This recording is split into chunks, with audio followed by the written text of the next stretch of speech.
Did the items for Jane and Hannah arrive? Starting today, we're going to be supporting them, my husband Bob declared triumphantly over the phone.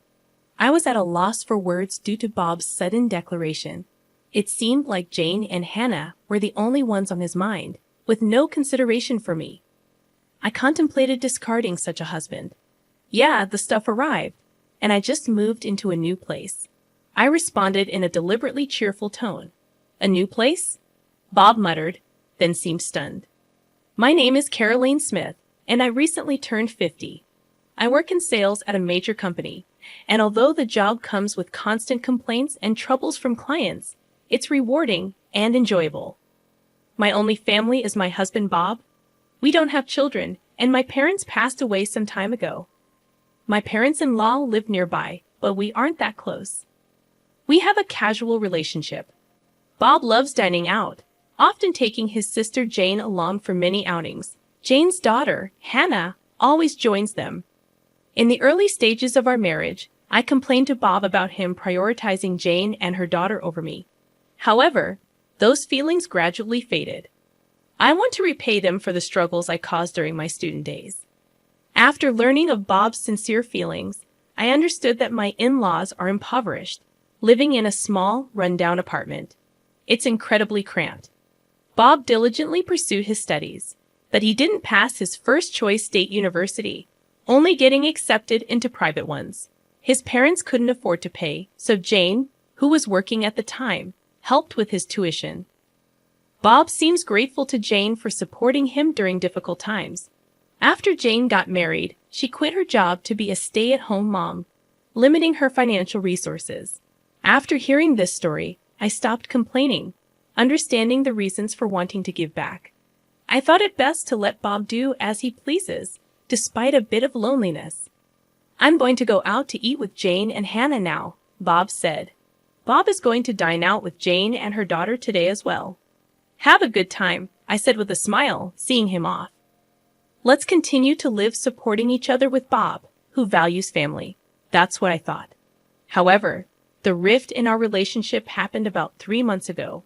One day, Bob approached with a serious expression, saying, "In fact, Jane's getting a divorce. She's decided to keep custody of Hannah." When I heard Jane was divorcing, I was honestly perplexed. Jane was the type of person I found difficult to deal with, going back to when I visited Bob's parents' house before we got married. Jane laughed uproariously at me, saying, "Bob, you're marrying her? She's so plain and has bad taste." Bob and his parents didn't say a word, acting like they didn't notice. So I had no choice but to endure Jane's rude behavior as I remembered Bob's declaration. I'm going to visit home every day for a while. Unlike you, who's thick-skinned, Jane is delicate. And I'm worried about Hannah too. Bob disparaged me with a calm demeanor. However, I did not retort. Arguing with Bob here and then, having him perpetually visit his parents' house would also be a problem. Take care. I couldn't say anything else and just saw Bob off. From then on, Bob spent more time away from home. Until now, he often came home around 8 p.m. on weekdays, but there were times when he didn't return even by the next morning. He was almost never home on weekends, and my loneliness just grew. When I returned from work and called out, there was no response at all, and the room was pitch dark. He must be at his parents' house again. With Bob's absence, I often found myself downhearted. However, when Bob was home, he began to annoy me more and more. That day, Bob was uncharacteristically at home, but he made an unthinkable request of me. Jane told me you haven't given a housewarming gift yet. You're so stingy. You're getting a bonus soon, right? Buy her a designer bag or something, Bob said, as if I must do so. A housewarming gift? Why do I have to give one? Why don't you do it, Bob? I responded in kind, but Bob instantly got angry. You married into this family, so Jane's your family too, isn't she? Don't you think it's ill-mannered not to even be able to do a simple thing like giving a gift to family? Bob berated me. The lecture from Bob went on for about an hour. In the end, he only said, "Anyway, just make sure to give Jane and Hannah a gift before leaving the house." He's likely gone to his parents' house.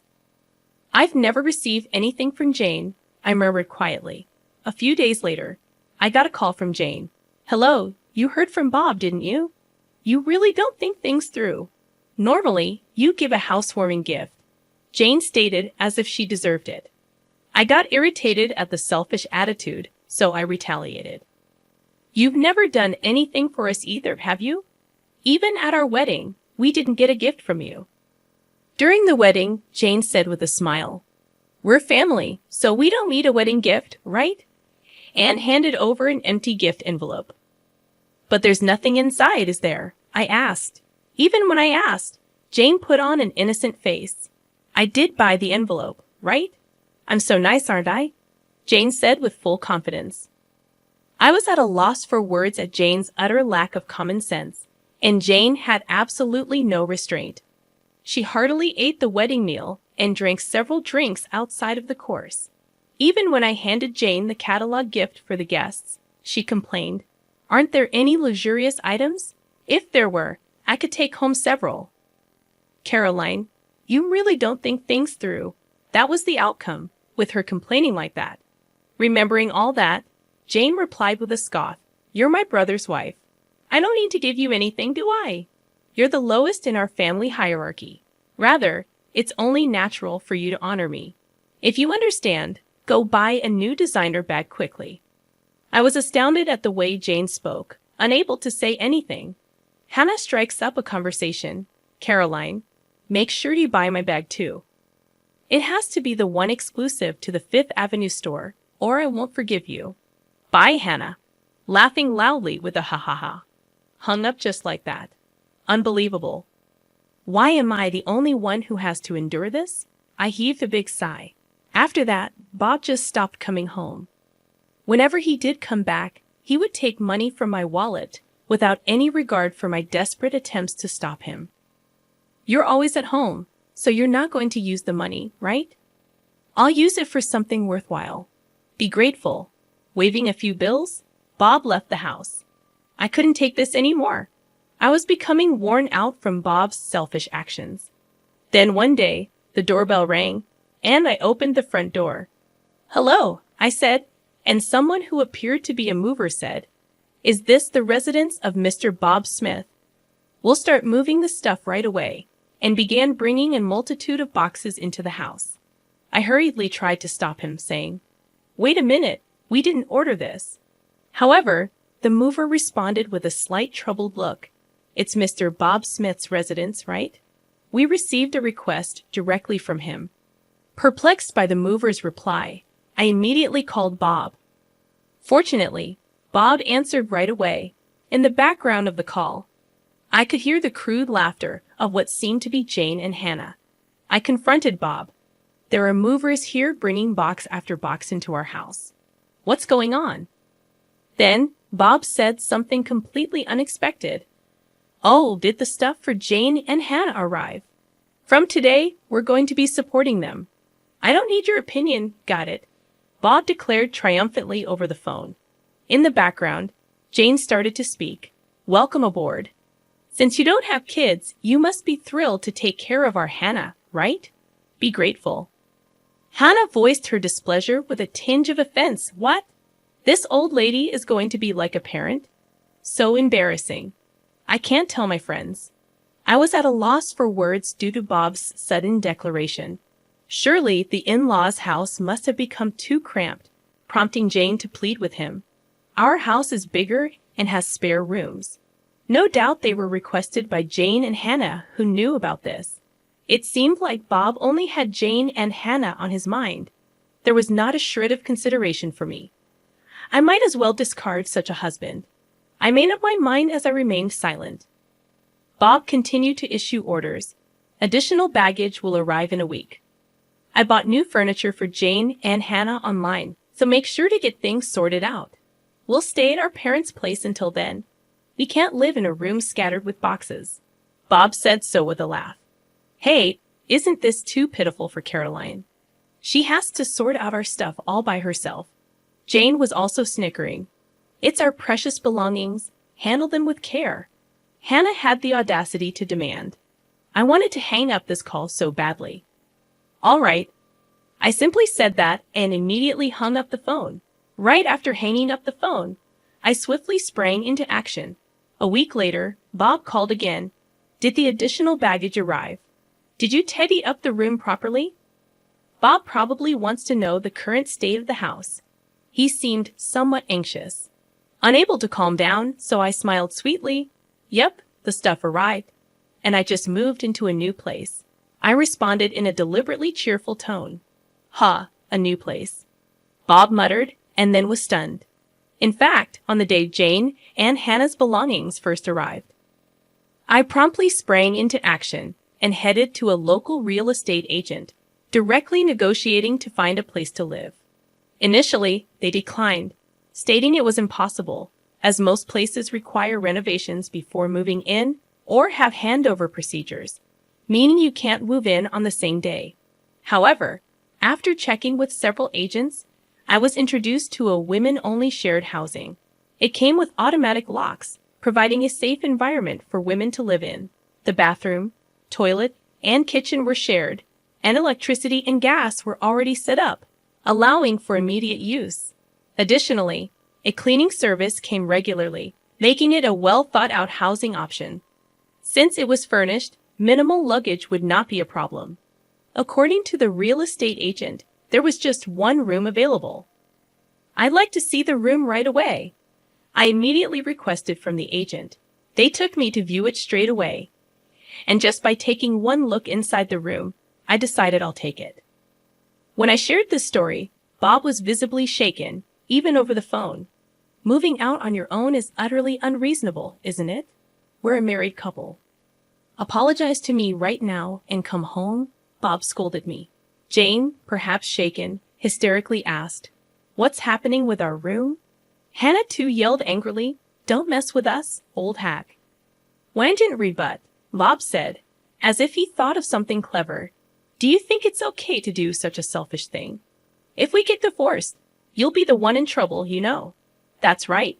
With your age and looks, you won't find another suitor in the future, right? You're just a plain old lady. Your future is looking pretty bleak. How pitiful. Serves you right, Jane said, sounding rather pleased. In the background over the phone, Hannah was laughing and saying, The old lady's done for. At that moment, Bob said, sounding smug, If you apologize to us sincerely from now on, I'll forgive you. Unlike you, we're kind after all, he snorted through his nose, laughing. In the background of the call, Jane and Hannah were shouting in agreement, so I decided to set the record straight. Actually, Bob should be the one apologizing, don't you think? I know about the affair you're having. Bob was visibly shaken. The truth is, Bob had been cheating for over 3 months. The other woman was a colleague from his workplace. How did you find out? I thought I'd been utterly discreet. Bob asked, his voice trembling with fear. He must have been so sure he wouldn't get caught, so it wasn't surprising he reacted that way. Being the kind-hearted person that I am, I decided to tell him. I hired a private investigator just in case, because you've hardly been home, right? I thought maybe you were cheating. Good thing I trusted my instincts, and since Bob stayed silent, I just kept on going. I was shocked when the PI got back to me. They finished the investigation in 3 days. You were seeing her every day, huh? Those meals out with Jane and Hannah were only on your days off, it seems, I said, laughing. According to the PI's findings, Bob had been gallivanting around with his mistress every day after work. The money he'd likely been taking from my wallet must have been for her. Bob and his mistress were often close together, making it easy for the PI to get good pictures. I'm going to divorce you, Bob, and I'll be demanding alimony. And, of course, from your colleague, the mistress as well. Expect a certified letter at your office. Smirking at Bob after receiving the PI's results, I headed straight to a law firm. Even the lawyers seemed rather taken aback by the conclusive evidence I presented. How dare you? Bob spat out, clearly irate.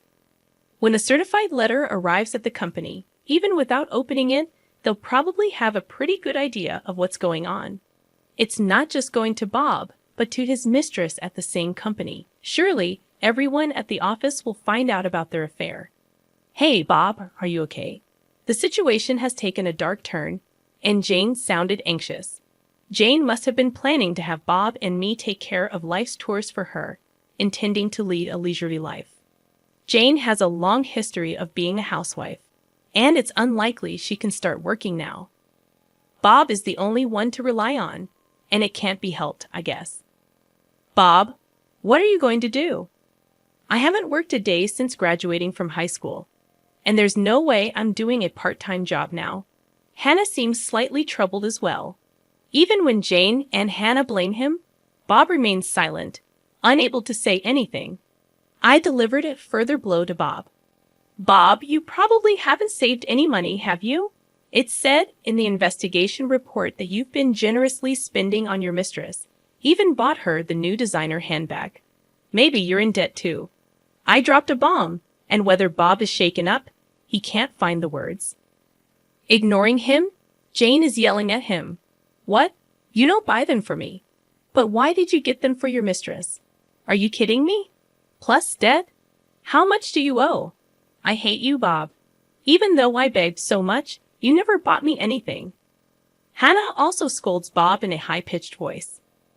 On the other side of the phone, Jane and Hannah are noisily complaining. Caroline, I really am sorry, so please handle these two somehow. Bob pleaded with me in an exhausted voice. But I have no intention of forgiving Bob. Why don't you deal with it yourself? I'm not involved, and it's what you deserve. Better tell your mistress soon. If you dilly-dally, a certified mail will reach your company, you know, I said to Bob with a smirk. Damn, Bob seemed frustrated. Ignoring such a Bob, I spoke. Well then, do your best, and please give me plenty of alimony. I hung up the phone right there. After hanging up, there were several calls from Bob, but I ignored them. Let Bob and Jane struggle as much as they want. I muttered quietly and set Bob's contact to block incoming calls. After that, my divorce with Bob was finalized. Initially, Bob resisted because there was dual income. Until now, Bob could afford to live even while he just messed around. With just Bob's income, maintaining the lifestyle we've had until now is certainly not feasible. It seems like Bob understands that, which is why he doesn't want to divorce me. However, I have decisive evidence of Bob's infidelity. Ultimately, I conveyed to him that I have absolutely no intention of reconciling, and that I will take legal action if he doesn't agree to the divorce any longer. With that, Bob, hanging his head down, said, I'll agree to the divorce, and stamped the divorce papers. So I demanded alimony from Bob in settlement for emotional damage from his partner. The amount was determined while being informed about the going rate from my lawyer. I believe it's a fair amount. In fact, Bob's partner paid it promptly. Apparently, she borrowed it from her parents after explaining the situation. However, it was a steep amount for Bob. Can it be reduced? Even though he said that numerous times, I ultimately rejected Bob's request during the meeting with our lawyers at the law office. How about I add on the money you stole from my wallet? I cheerfully asked. Bob turned pale as a ghost. That amount is fine. In the end, Bob, trembling, agreed. After that, both Bob and his partner resigned from their company. The reason was that their affair was exposed within the company. It seems that the delivery of a certified document brought attention to the relationship between the two. Even if the contents of the envelope were unknown, an envelope from a divorce law office tends to be pretty self-explanatory. One can generally guess what's inside. Eventually, Bob resigned because things got uncomfortable. Being the subject of juicy gossip around the office, perhaps he couldn't stand it. After leaving the company, Bob has been working in day labor via an agency. Due to his age, it seems he couldn't find another job right away. But payments won't wait. He has living expenses, plus the installment payments of alimony to me, and the mortgage still has a long way to go. Moreover, the debts he likely incurred during his affair came to light. Life's probably going to be pretty tough, I bet. Sometimes I get messages from Bob through the lawyer to me. I was wrong. Please take me back. I'm begging you. I'm barely scraping by. If I'd known this would happen, I would have been nicer to Caroline, Bob says, reportedly weeping in front of the lawyer. I think he's really backed into a corner, but it's too late now. And the situation for Jane and Hannah doesn't look good either. Currently, they are living with Bob, but since Bob has no money, their living situation seems dire. One day, I got a message from Jane on my cell. I had blocked Bob's number, but I hadn't blocked Jane's. Seems like that backfired. Wondering what she could possibly want now, I answered the call. Hello, and the moment I answered, Jane begged me, please help us. We're living with Bob, but he has no money. And our electricity and gas are going to be shut off. We don't even have anything left to eat, Jane spoke in an exhausted voice. I was surprised that their living situation had become so desperate. But I had no intention of helping, so I brushed Jane off coldly. Why don't you work? You're healthy, aren't you, Jane? You used to work back in the day, right? Then Hannah, presumably next to Jane, spoke up. Caroline, isn't that harsh? You're working at a major company. You wrangled money out of Bob and his affair partner. So you must have some financial leeway, right? So you have a duty to support Mom and me. If you tell us your address, we'll come there. Take care of us. Hannah apparently has no intention of working even now. It's truly exasperating considering she's still young. Biting back a sigh, I conveyed my stance. Now that I'm divorced from Bob, I'm a complete stranger to you, Hannah. I have no intention of supporting you, and I don't want anything more to do with you. Don't call me again. As soon as I finished speaking, Hannah shouted, Don't mess with me, you old hag. You should just quietly take care of us. Tell us your address right now. After that, they kept shrieking for quite a while. Their characters will likely never change for the rest of their lives. I have nothing to do with this anymore. Goodbye. With that, I hung up the phone. I immediately blocked Jane's number.